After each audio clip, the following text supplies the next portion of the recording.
سلامونه ملګرو دا باجوړ دی او د دې ملګري د غزوی څه وخت مخکې سپیچ چلی او په باجوړ دغه هسپتال مخې ته دغه ماشوم مړ چې کوم پروت دی دوی ښه دی نو د دغه اړه باندې دغه ملګري د خبرې تاسو په خپله واورئ راغلي وو باجوړ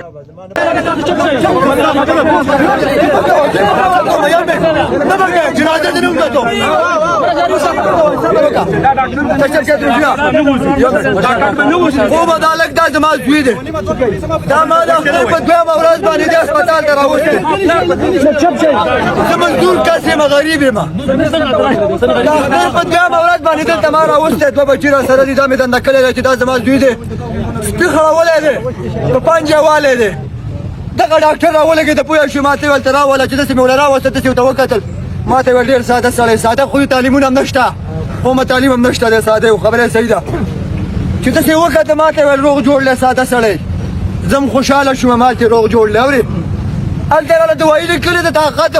برابروي اورې اوس برابر شوی د وجود نه او د چمجو دوایي ورته لیکلې پرچه یې را سره ده امیر صاحب نه زه دا تپوس کوم چې پرون ما د خپل زوی راوسته ستا په هسپتال کې غپا کوله ته امیر صاحب ته وله خواله راغلی امیر صاحب ته زما د بچي خواله راغلی نه دلته راځي چې ژوندی هم راغلی صبر وکړه چې تا زما د بچي دپاره د چمجو او د طاقت دوایي ورکوله تا انجکشن ولې نه کو چې کله د انجکشن دې مو نه کو ویې مې وړو دا د اختر په دویمه ورځ ما راوستی او پرون مې بیا هسپتال ته راوسته چې بیا مې راوسته بیا یې دلته ډاکټر زما څه بل ملګری دی هغه ته ویلو چې 10,000 روپۍ در کوم امبولانس در کوم دا هلک وباسه هغه ویل زما زوی نه دی دا د دغه هلک زوی دی اوس رانه سرکار د دې ټیسټ غواړي دا چا په چړو نه دی والی د ده نه زما لاس لګېدلي د ده نه مې د ورور لاس لګېدلي د ده نه د مور لاس لګېدلي زه د سرکار نه دا غواړم چې د اختر په دویمه ورځ چې کوم ډاکټر ناست و د هغه حاضري لګېدلې د هغه دلته نوم لیکلی دی زما نوم هم څه په رجسټر کې شته پرون یې راړولی دی ګلسیاد مې نوم دی د زوی نوم مې عثمان دی دا دی مړلی په رشکۍ کې اوسېږم یم د مامون دو هغه ډاکټر راوله دننه کېنوه ما ته به معلوم شي ته ما ته زما د زوی قاتل وردوه ته زما نه څنګ ته په ما باندې سړی کور ته ویسي سرکار استانه بیا زه چېرته تپوس کوم یم ایس صاحب زه به تا چېرته ګورم تا ته زما لاس نه ده راسي اوس در راسي چې دا مړی دلته پروت دی دا قام راته ولاړ دی زه د سیاست والا نه یم ټکی تعلیم مې نشته سړی راوله کړی ورته واچوه پرچه گواه دی پرچه قومه پېښور ته تلم پېښور ته کومه په پېښور کې زما بچه په هسپتال کې دننه نه پرېښوده نه یې پرېښوده درې هسپتالونه مې کتلي درې د هسپتال مشر مې راوستی دی الارش نه و هغه بل هسپتال الارش دی زما مشر مې سره د ور ورسېدم شرفاو هسپتال ته چې ورغلی یم دننه دغه شانه مشر ناست دی د تره زوی مې ورته سوالونه کوي یاره ته راشه دا ماشوم وګوره دا ماشوم وګوره په امبولانس کې پروت دی دغسې د ګیټ څه امیر صاحب نه راپاڅېدو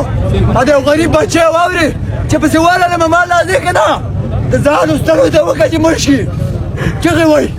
اوبه غواړي اوبه نه شي څکلی د ګاډي نه هېرېږي د رڼا نه هېرېږي څه وکړمه د ځان سترګو ته ما ویل وکړه چې درې شي هېڅوک هم نه و ښه قومه دلته تاسې ولاړی ویل ته هېڅوک هم نه و میا والۍ ته مې په ګاډي کې کېنوم میا والۍ ته مې دم نه روان کړه سرکار او د ډاکټر علاج ختم شو نن زما نه د دې پوسټ مارټم غواړي دا چا په چړو نه دی والی پرچه یې وګوره پرچه یې د دریو هسپتالونو وګوره زه د هغه خلکو نه دا یو سوال کوم د دې نه نوره ګټه نه کېږي کوم خلک به ما پسې ووټ له راځي او ووټ غواړي زه ووټ دپاره ته مې یم ځینې خاندان ټول ته مې یم که پښتون یې اوس راشه اوس راشه دلته وټېږه یوازې زما بچی نه دی دا ستاسې بچی دی پرېږدي کې به درته په دې ځای به درته پرېږدي نه وړوله په دې ځای به په دې ځای چا ملکه بیا ډاکټر ورکو په سپي وخوړه او ډاکټر وله علاج نه کوه نور هېڅ هم نشته دی زما په پوسټ مارټم یقین نشته زما په دې قانون یقین نشته دی چې یقین مې وی ما بر څه کړي وی پوه دا خان به ورته ملګری وی زما په یقین نشته چې اوس ووایي چې وروره په ته به مړلې ته بیا تېز او سر رګ شنېدلی دی بیا به زما نه پرچه کار کوي نه زما واس کار کوي